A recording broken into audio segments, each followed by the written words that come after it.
Selamünaleyküm. İnşallah iyisinizdir. Ben Sevda, kanalıma hoş geldiniz. Bu ürünler tamamen organik.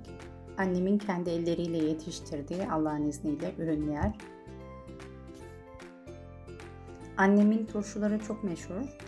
Herkes tarafından çok ilgi görüyor. Eşine, dostuna, arkadaşlarına bolca yapıyor. Bugün de bizim için domates ve biber turşusu yapacak.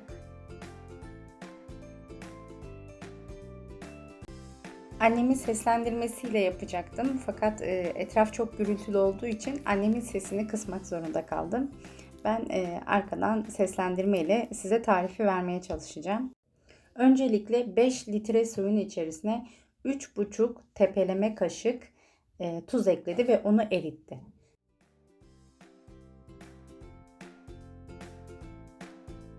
Daha sonra 3 tane sarımsağı parçaladı ve içine ekledi.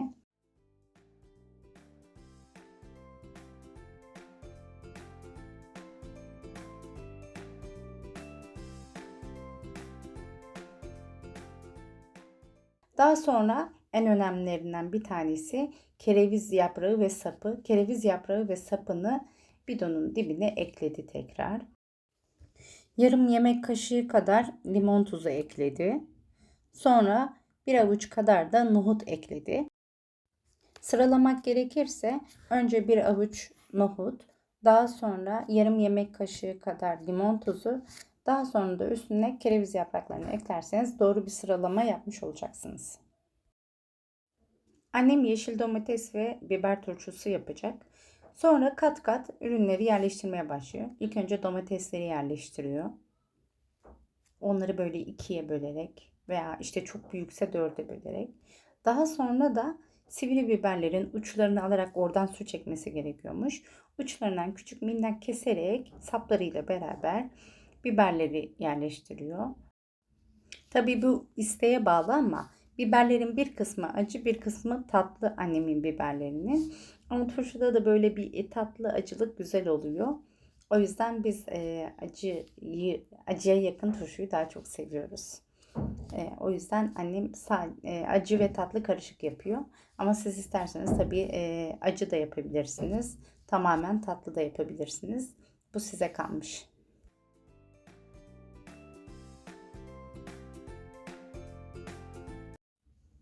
Domateslerle beraber biberleri iyice bastırıyor şu anda.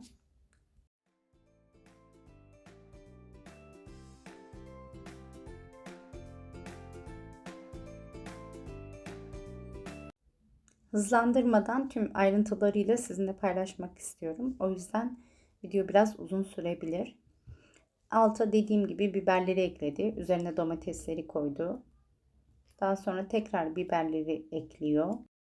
Biz domates ve biber turşusu yaptık ama siz lahana, salatalık turşusunu da aynı yöntemle yapabilirsiniz.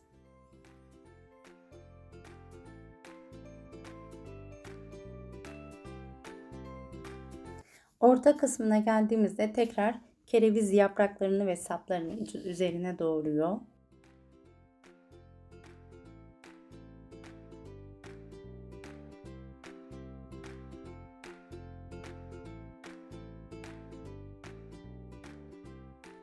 Tekrar domateslerle devam ediyor.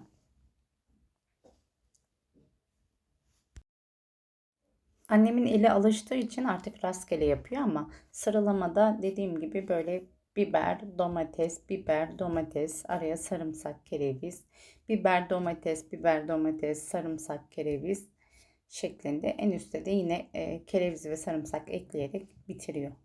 Kat bu şekilde devam ediyor.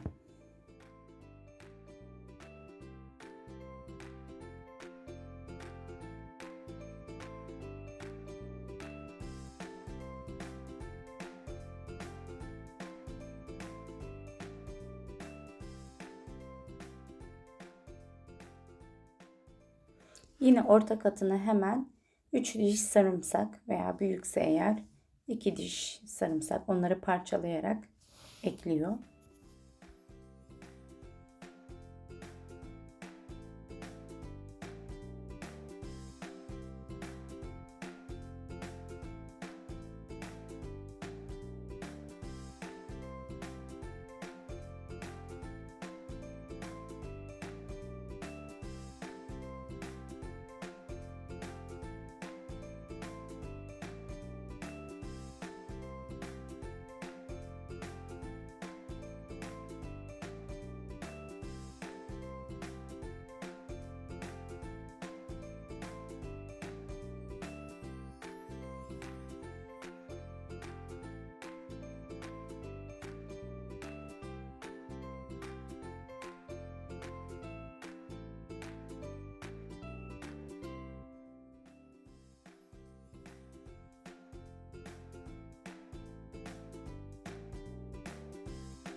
Turşunun son üst bölümüne de yine kereviz yaprakları ve sarımsak ekleyerek devam ediyor.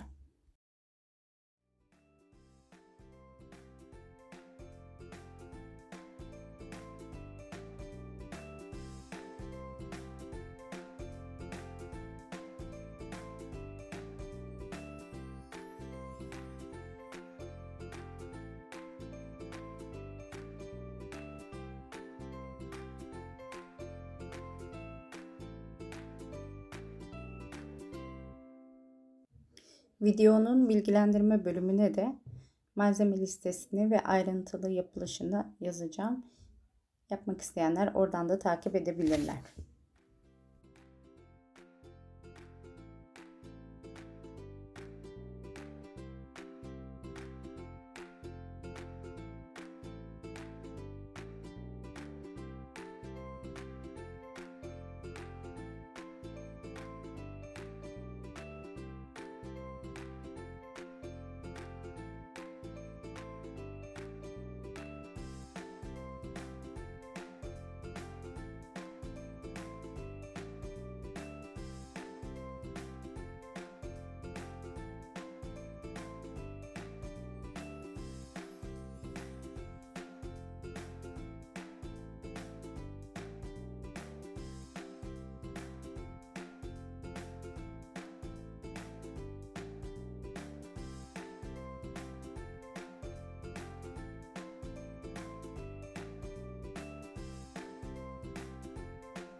Son olarak yine en üste sarımsak ekliyor.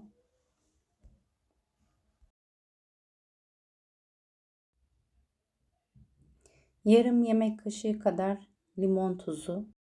Annem artık profesyonelleştiği için eliyle göz kararı yapıyor bu işi ama yaklaşık yarım yemek kaşığı kadar da limon tuzu ekledi. Daha sonra şeker ekliyor. Siz bu esmer şeker vardı elimizde ama siz beyaz şeker de koyabilirsiniz. 3 kesme şeker kadar ya da şöyle yarım toz şeker olursa yarım yemek kaşığı kadar. Tekrar kereviz yaprakları ve sapları. Anladığım kadarıyla turşuya tat veren kereviz. O yüzden bolca kereviz yaprağı ve saplarını koydu annem. Yine elinin ucuyla şöyle bir tatlı kaşığı kadar da kaya tuzu ekledi tekrar üzerine. Daha sonra 5 litre turşu için 1 su bardağı 200 mililitrelik 1 su bardağıyla elma sirkesi ekledi. Birazcık da yere döktük. Misler gibi sirke olduk. Son olarak da tuzlu suyu bidonun turşuların üzerine kaplayacak kadar doldurana kadar ekledi bidona.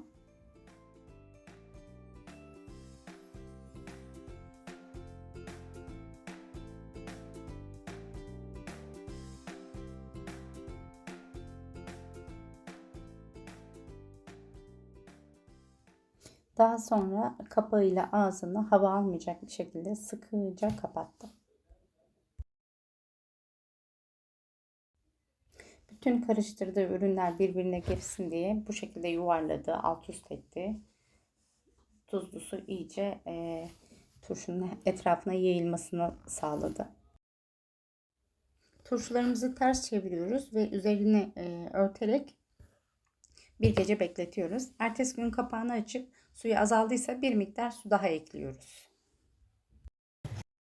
Annem yine aynı yöntemle salatalık ve biber turşusu yaptı. Eğer isterseniz tabii ki bunun da ayrıntılı videosunu yükleyebilirim. Ara katlara sarımsak ve kereviz ekledi yine aynı şekilde.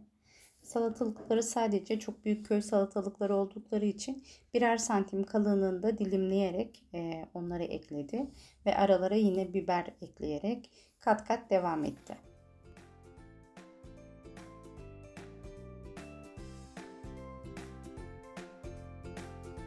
Videoyu izlediyseniz eğer buraya kadar lütfen beğenmeyi, yorum yapmayı ve abone olmayı unutmayın.